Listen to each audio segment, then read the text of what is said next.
Hi, you're listening to Everyday Superpower, a place where you can take some time to learn about the benefits of understanding body language and nonverbal communication, how to read other people's minds purely through the subconscious behaviours they put out into the world, how they lie to you, how they are attracted or repulsed to you, and the signals you put out into the world without even being aware of it. If you want to learn a superpower, please feel free to click subscribe. Thank you. Hi everyone, I just want to say thank you. I hit 10 subscribers as of recent, and I think that's fantastic that people are actually interested in some way or another regarding the information I have. So I just want to say thank you. This lesson in particular is going to be quite a fun one. I'm just going to have a brief overview of all of the videos I've done as of so far.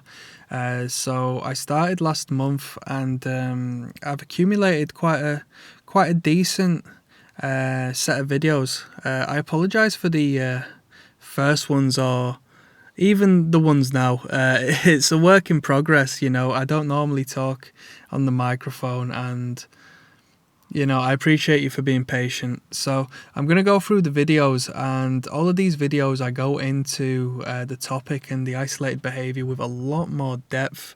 So if you are interested or have any blind spots with your knowledge, please feel free to click my profile, and you'll be able to find the video.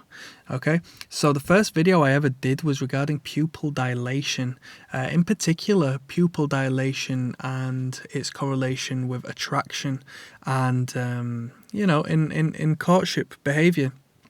So the pupil dilation works naturally, such as the pupils dilate and grow larger in dark environments, and that's to absorb more light and to see better. Okay, and when the pupils constrict, they will constrict naturally in a bright environment, and that's to the visibility is good enough as it is. Your eyes don't need to allow more light in. So when you apply that to courtship and attraction, what you will see is that somebody whose eyes dilate when looking at you sort of has the same effect as to where they want to allow more information in. Okay, so you can consider it that. There is a lot more scientific jargon that goes alongside it, and a lot more application and things to look at, which I do go into more depth in the video. So that was video number one. Video number two, we talked about the eye flash or light bulb eyes, and this is the flash of the eyes and the raising of the eyebrows somebody gives you in confidence, in a very positive manner, in acknowledgement of your existence when they initially see you.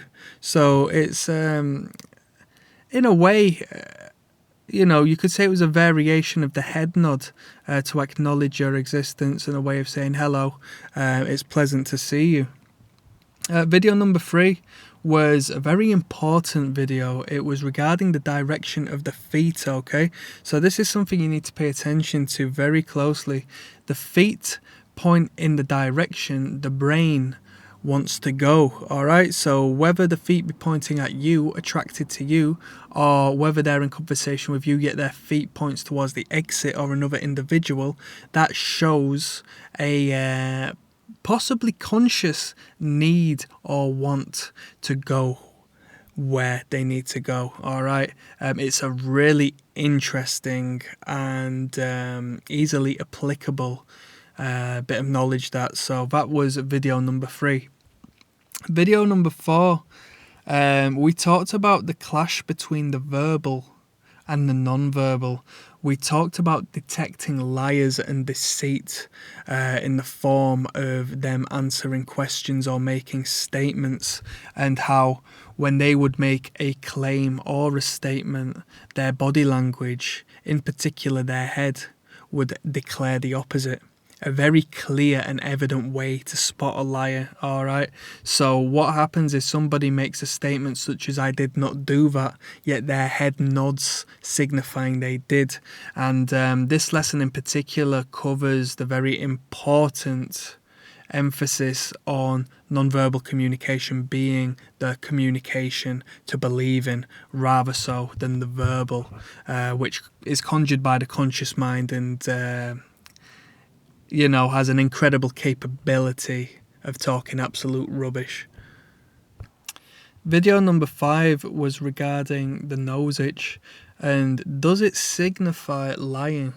Okay, so this is one of the most mainstream body language conversations, and it's, can you identify a liar by them scratching or rubbing the nose when they make a statement? All right.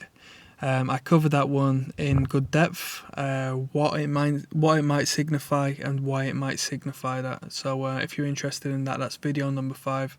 Video number 6, we talked about the touching of the woman's hair in attraction, and that's the self-soothing, self-pacifying touch of the hair, not another individual touching it.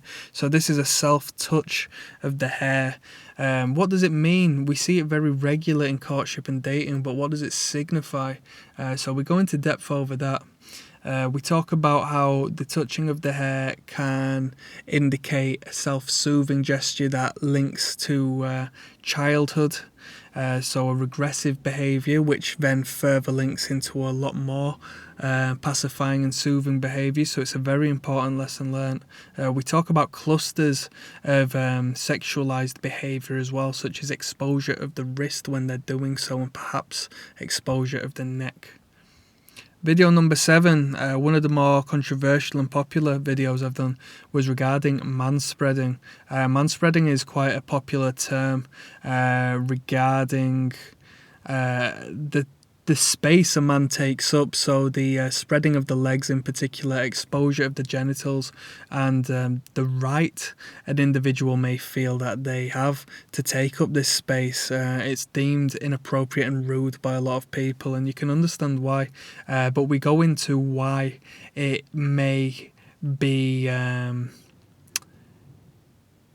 contributed to a particular means of masculine behaviour, representing dominance, territorial behaviours. It's a genital display, and what that signifies, because obviously with it sort of picking up a bit of speed in the mainstream or popular culture, talking about genital displays and territory seems quite bold and brash, but we covered it and we went into some good depth regarding that.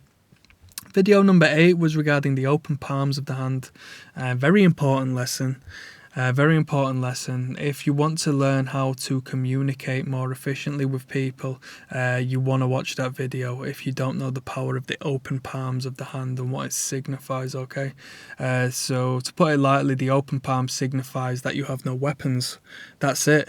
Quite bizarre, right? But we started to walk upright. When we started to walk upright from four-legged animals we used to be, and started to walk bipedal, our hands became very powerful weapons. We could either attack them purely with our hands, or we could hold weaponry. So the exposure of the palm says, I come in peace, I don't have any weapons. And we as humans in this year, in this millennia, still think the way we used to as as our ancestors. Video number 9 covered strangers in the street. This was a popular video. People like this one. This was regarding passing people in the street and why do we feel awkward when we do so. In particular, I was targeting men for this video because I believe men feel it the most. Now, I'm not a woman, so I can't talk on behalf of a woman, but I understand the biological process is more likely blown out of proportion for a man more so than a woman. So what we talked about was how and why is a man triggered when passing another man in the street? Why is there an unconscious uncertainty and nervousness that is sparked through the simple passing of a stranger? And we talked about the exposure of the trunk, how it links to our survival mechanism, and so on and so forth. So if you're interested in the answer to that, was video number 9. Video number 10 was regarding mouth blocking behaviours. You're going to see that very regular in your day-to-day. You'll see that on the television. You'll see politicians using this behavior, and it's a subconscious way of stopping what's coming out of the mouth. Now this is important for your own sake as well, because you may be saying something the other individual doesn't want to hear or feels is silly, and they will actually mirror that behavior and project it. So you will say, oh, blah blah blah blah blah, and it'll sound stupid, and in response the person you're talking to will block their mouth through some way.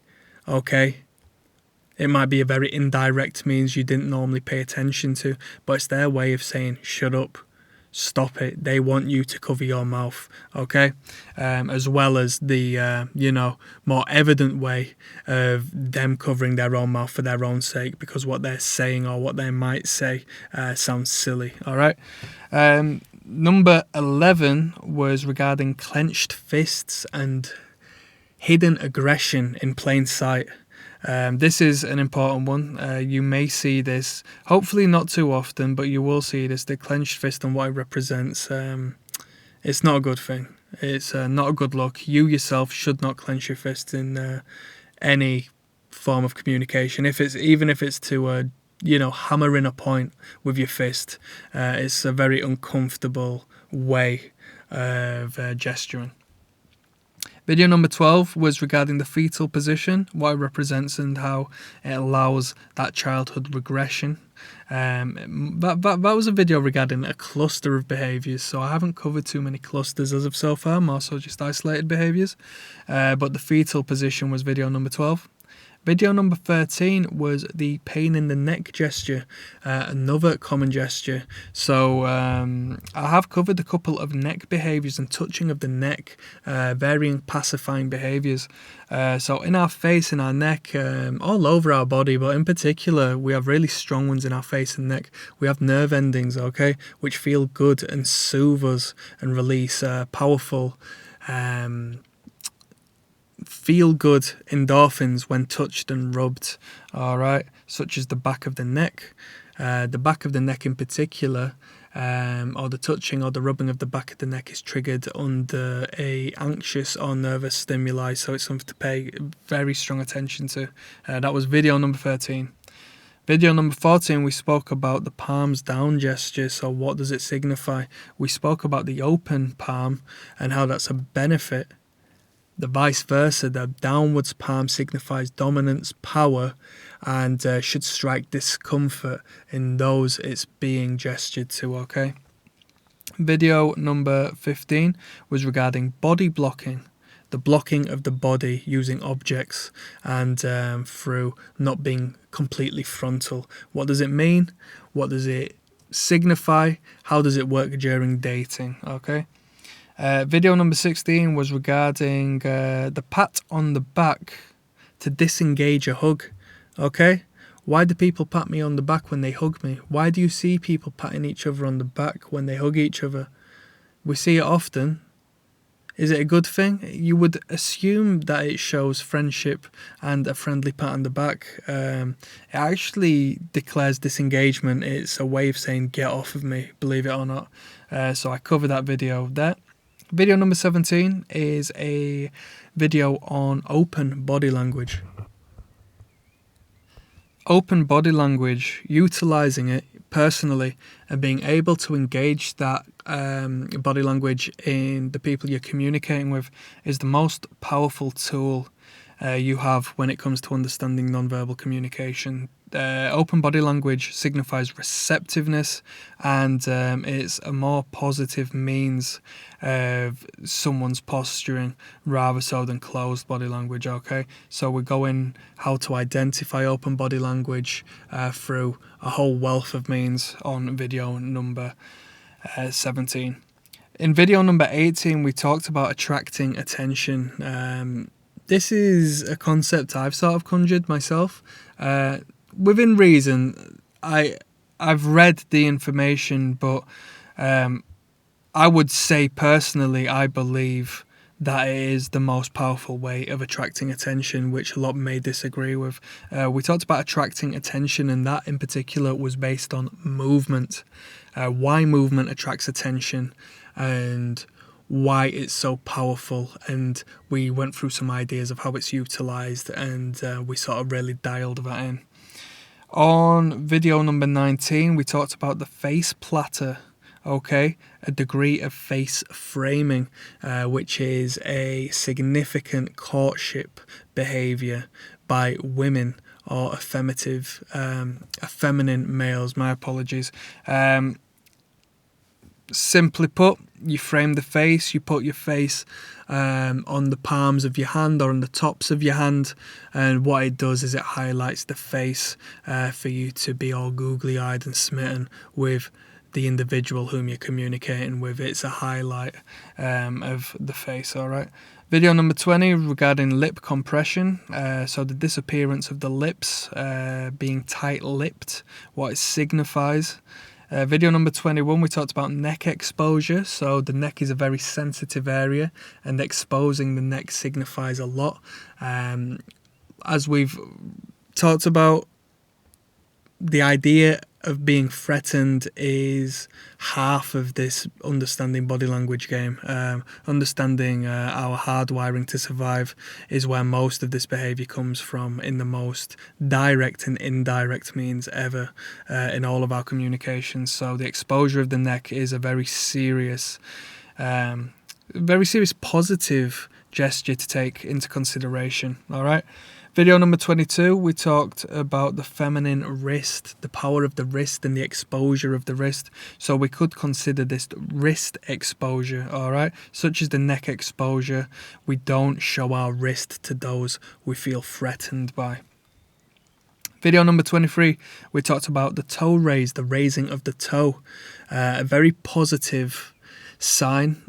Goes under the radar a lot for both the individual whom is actioning and the person who's supposed to be paying attention, i.e. you.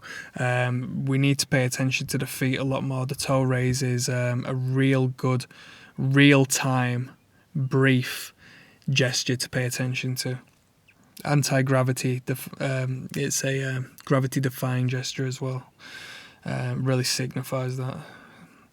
Video number 24 is the ankle lock. So this is an individual who is locking their ankles in a seated position, whether it be around the legs of a chair or simply locking their ankles and bringing them in and under the body. What that signifies, it's a very evident closed body language behavior.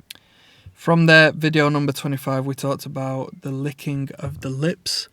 In this particular video, we talked about the licking of the lips in a nervous and anxious way. So if you were curious as to whether it was sexualized or for something else, I would recommend you check that video out to identify the difference between sexual lip licking and nervous, anxious lip licking. Just like the face, as a general, the lips are covered in nerve endings, so it feels good to engage that contact, that self-soothing behavior. The closest and easiest way to do so is to use the tongue, all right? And this behavior happens real quick, real smooth. It can be prolonged, but we'll see it a lot in real time, and it's up to us to identify what it signifies. Video number 26 is regarding somebody else touching your arm. What does it mean? We see this a lot in courtship behavior, but what does it really mean? Okay, so the touching of the arm, if you're interested in that, if somebody touches your arm, what does it mean? Are they interested in you? That's video number 26. Video number 27, we talk about how to identify a genuine smile from a fake smile. Something that's very important and something you'd be able to practice right now by looking at pictures on social media of individuals who are smiling. You'll be able to apply some of that information there to identify whether they really are or they're putting that face on. Video number 28, people bumping into you. People just quite simply bumping into you. We spoke on it regarding courtship and attraction. We go towards that which we are attracted to. That's why it's called attraction. We shouldn't take that for granted. And we are repulsed by that which we are repulsed by. So we go away from that which we don't. Women do not get close to men whom they are not attracted to. All right, so that sums that up pretty easily. Video number 29 is we have a look at the head nod and the head shake and what that signifies. Video number 30, we talk about the tilting of the head, so exposure of the neck and when somebody tilts their head at you when they're in conversation, what does it mean? What does it signify? Okay. Video number 31, we have a look at our evolutionary ancestors. We have a look at our biology and how it affects us and our grooming habits today when we groom each other. Do we still groom each other like the chimpanzees? Chimpanzees de-tick each other and take parasites out of each other's hair to get a better chance in the pecking order in the group of chimpanzees. Do we still work like that? You'll have to check that video out to find out. Video number 41, we talked about oral fixation. So why do I, why do you, why do they suck on a pen when they're thinking? Why do they put their fingers to their mouth? Any sort of unconscious oral behaviour, putting things in and around the mouth. We covered that on video number 31. Okay?